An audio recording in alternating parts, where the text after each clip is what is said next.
आज की कहानी का शीर्षक है अनोखा मिलन। बदतमीजी की भी हद होती है। पता नहीं कोई शर्म लिहाज नहीं है इनमें। 1.5 वर्षीय मनु को गोद में उठाए सुधा बरबराती हुई बालकनी से अंदर कमरे में घुसी। अरे क्या हो गया, और ये इतना गुस्सा किस बात पर हो रही हो?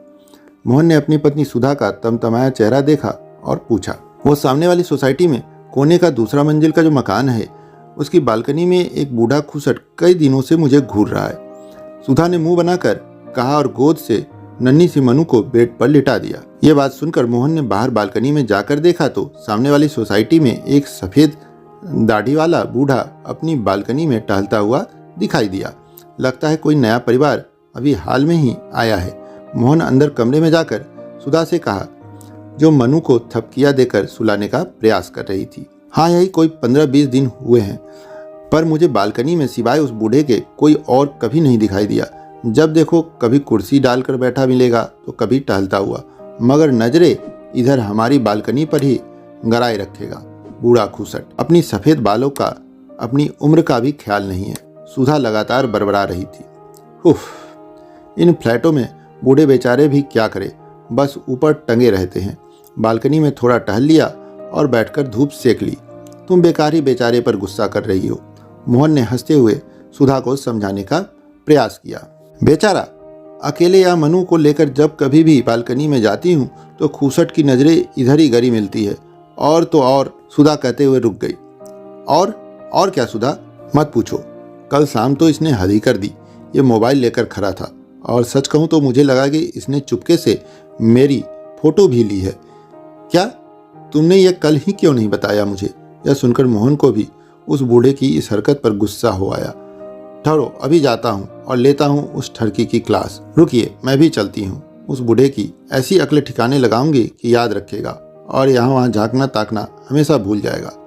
तभी काम वाली रमा वहाँ आ गई अपने काम निपटाने के लिए। अरे रमा, आ गई तू? जरा मनु का ख्याल रखना, हम अभी आते हैं, कहकर दोनों तेजी से नीचे उतरे और भन्नाए हुए से सोसाइटी में रहने वाले बूढ़े के फ्लैट की सीढ़ियाँ चढ़ गए। बेल बजाने पर दरवाज़ा बूढ़े ने ही खोला। उन्हें देख बूढ़े के चेहरे पर मुस्कान तैर गई। अरे आप आइए आइए, अंदर आ जाइए। कमरे में नाम मात्र उजाला था। दीवार से लगे एक दीवान पर कोई लेटा था। दीवान की बगल में 2 कुर्सियां और 2 मोढ़े रखे थे।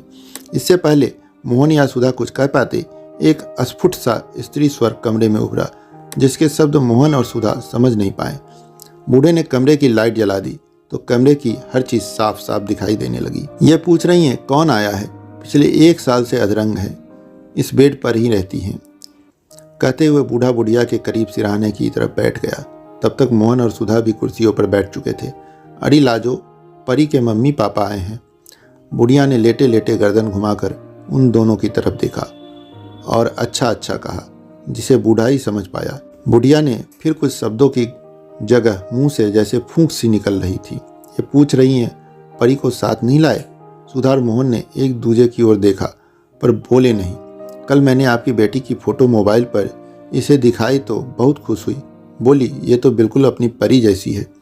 बूढ़े ने भीगी हुई पलकों को साफ करते हुए कहा और फिर बूढ़े ने बगल वाली दीवार की ओर इशारा करते हुए कहा, ये हमारी परी दीवार पर एक जोड़ा 2-2.5 साल की बच्चों को उठाए मुस्कुरा रहा था। ये आपके बहू बेटा और पोती? सुधा के मुंह से बमुश्किल ये शब्द निकले। हाँ, बिल्कुल ठीक पहचाना बिटिया तुमने, बूढ़े ने चाक कर कहा। है ना हमारी परी आपकी बिटिया की तरह? बूढ़े का चेहरा खिला हुआ था। मगर क्या ये अब आपके साथ नहीं रहते? मोहन ने चुप्पी तोड़ते हुए पूछा। इस पर बूढ़े का खिला हुआ चेहरा एकदम से मुरझा गया। उसकी आंखें भीग गई। बेटा, अब ये तीनों वहां चले गए जहां से कोई लौट कर नहीं आता। मतलब? सुधा और मोहन एक साथ बोले। बेटा, गांव से शहर आए थे सब कुछ बेचकर, बेटे बहू और पोती के साथ आखिरी दिन बिताने के लिए, मगर ईश्वर को न जाने क्या मंजूर है। पहले तुम्हारी आंटी को अधरंग और फिर एक एक्सीडेंट में बेटा, बहू और हमारी परी। हमने सब कुछ खो दिया। जिंदगी बोझ लगती है मगर जीना तो पड़ता ही है ना। मेरी पत्नी है, मेरी जीवन संगिनी, इसे अकेले कैसे छोड़ दूं? जी रहे थे कि यहाँ बेटे के फ्लैट में रहने आ गए। उस किराए के मकान से किस्मत देखो, मुझे उस दिन बिटिया के हाथों में हमारी परी दिखाई दी तो यूं लगा जैसे किसी ने रेगिस्तान में किसी प्यासे को पानी दे दिया हो। जब मैंने तुम्हारी आंटी को बताया तो ये परी को देखने की जिद करने लगी, तो मैंने तुम्हारे साथ उसकी फ़ोटो खींचकर दिखाई। मोबाइल फ़ोन पर ये बहुत खुश हुई। महीनों बाद इनके चेहरे पे मुस्कुराहट वापस आई। कहते हुए वह बूढ़ा चुप हो गया। तब तक मोहन और सुधा दोनों खड़े होकर चलने के हुए। वह बुढ़िया कुछ बोली। दोनों ने पीछे मुड़कर देखा तो बूढ़ा बोला, पूछ रही है कहाँ जा रहे हो? चाय तो पी लो। माँ से कहिए उनसे उनकी पोती का मिलन करवाने के लिए उनके बेटा बहू वापस आ रहे हैं। दोनों ने साथ जोड़ते हुए कहा। मोहन और सुधा ने देखा उस बूढ़े की आंखें भीगी हुई थी और दोनों हाथ आशीर्वाद देते हुए उठे हुए थे। कुतुबुद्दीन ऐबक घोड़े से गिरकर मरा, यह तो सब जानते हैं, लेकिन कैसे? वीर शिरोमणि महाराणा प्रताप जी का महान चेतक सबको याद है, लेकिन शायद स्वामी भक्त सुभ्रक याद नहीं होगा। तो मित्रों, आज सुनिए कहानी सुभ्रक की। कुतुबुद्दीन ऐबक ने राजपूताना में जमकर कहर बरपाया और मेवाड़, जिसको उदयपुर कहते हैं, कि राजकुमार कर्ण सिंह को बंदी बनाकर लाहौर ले गया। कुंवर का सुभ्रक नामक एक स्वामी भक्त घोड़ा था जो कुतुबुद्दीन को पसंद आ गया और वो उसे भी साथ ले गया। एक दिन कैद से भागने के प्रयास में कुंवर को सजाए मौत सुनाई गई और सजा देने के लिए जन्नत बाग में लाया गया। यह तय हुआ कि राजकुमार का सिर काटकर उससे पोलो, उस समय का एक खेल होता था जिसे घोड़े पे चढ़कर खेला जाता था, वो पोलो खेला जाएगा। कुतुबुद्दीन खुद कुंवर के ही घोड़े सुभ्रक पर सवार होकर अपनी खिलाड़ी टोली के साथ जन्नत बाग में आया। सुभ्रक ने जैसे ही कैदी अवस्था में अपने राजकुंवर को देखा, उसकी आंखों से आंसू टपकने लगे। जैसे ही सिर कलम करने के लिए कुंवर सा की जंजीरों को खोला गया तो सुभ्रक से रहा नहीं गया। उसने उछलकर कुतुबुद्दीन को घोड़े से गिरा दिया और उसकी छाती पर अपने मजबूत पैरों से कई वार किए, जिससे कुतुबुद्दीन के प्राण पखेरु उड़ गए। इस्लामिक सैनिक अचंभित होकर देखने लगे। मौके का फायदा उठाकर कुंवर सैनिकों से छूटे और सुभ्रक पर सवार हो गए। सुभ्रक ने हवा से बाजी लगा दी।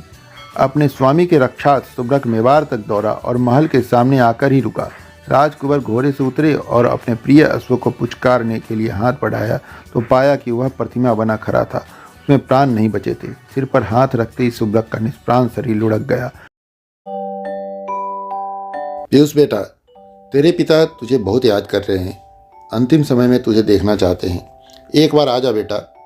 दमयंती जी ने करुणा विगलित स्वर में अपने इकलौते चिराग पीयूष से प्रार्थना कर रही थी। माँ, कोशिश कर रहा हूँ। कंपनी में छुट्टी पहले से ही लेनी पड़ती है, ऐसे अचानक ही नहीं ले सकता। इतनी दूर विदेश में हूँ, आने जाने सब की व्यवस्था में समय लगता है। माँ, पापा को देश के बेस्ट हॉस्पिटल में एडमिट करवा तो दिया है। बेस्ट डॉक्टर्स दिन रात लगे हैं। मैं आकर क्या करूँगा? मुझे तो खुद अपने लिए समय नहीं मिल पाता। आप लोगों की यही तो ख्वाहिश थी कि उनका बेटा विदेश जाए, समाज में इज्जत बढ़ाए। इन्हीं ख्वाहिशों को पूरा करने में मैंने अपनी ख्वाहिशों का गला घोट दिया।